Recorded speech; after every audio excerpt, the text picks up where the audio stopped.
Indray-mbava eo amin'ny vaovao ara-pinoana kristianina maro ary no tonga ny conférence lehibe nampitondraina ny lohateny hoe festival of hope izay niarahana tamin'ny Joyce Meyer izay manatanteraka fitsidiana eto Madagasikara moa amin'izao fotoana izao saingy farany rampitso moa izay fivainianana ataony eto amintsika izay andeo rahantsika avy hatrany ny fanadihadiana mahakasika an'izay entiny ravakaran'ivanalina eo amin'ny sariny Stéphane Razafy Manjemby.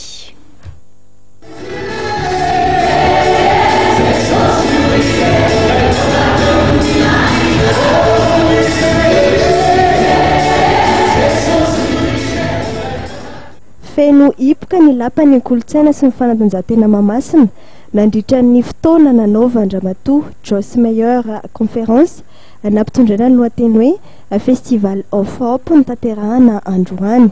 Fotoana izay nanaova ny fampianarana momba ny soratra masina ka isan'ny songadina teto ny tokony ananana fanantenana amin'ny fiainana. Manana fanantenana feno fiantraikana fa isy zavatra tranga. Something good is going to happen to you. Something good is going to happen in the churches. Something good is going to happen in the city.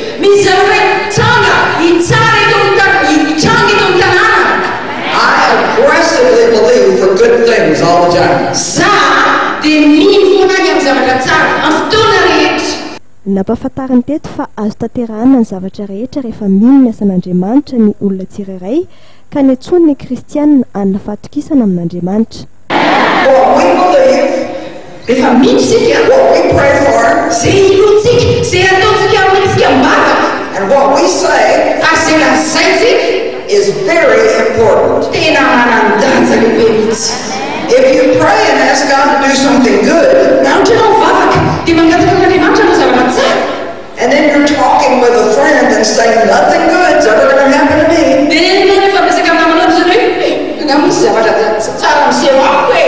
then God cannot work through your prayers.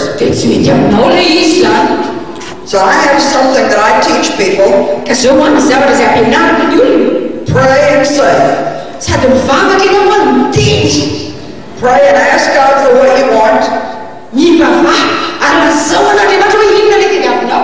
Ny alarobia no nigadona teto Madagasikara moa ny fiaramanidina nitondra ity mpanompon'Andriamanitra ity izay tonga eto mba hiona mivoaka n'Antananarivo sy hizara ny tenin'Andriamanitra. Tamin'ny andron'ny omaly ary dia fizarana kilalao sy fanomezana samihafa ho an'ireo ankizy avy amin'ny fianakaviana sahirana avy eto Antananarivo no tanterahana teny amin'ny kianja munisipaly Mahamasina. Androany kosa dia nanatanteraka conférence ny tenany.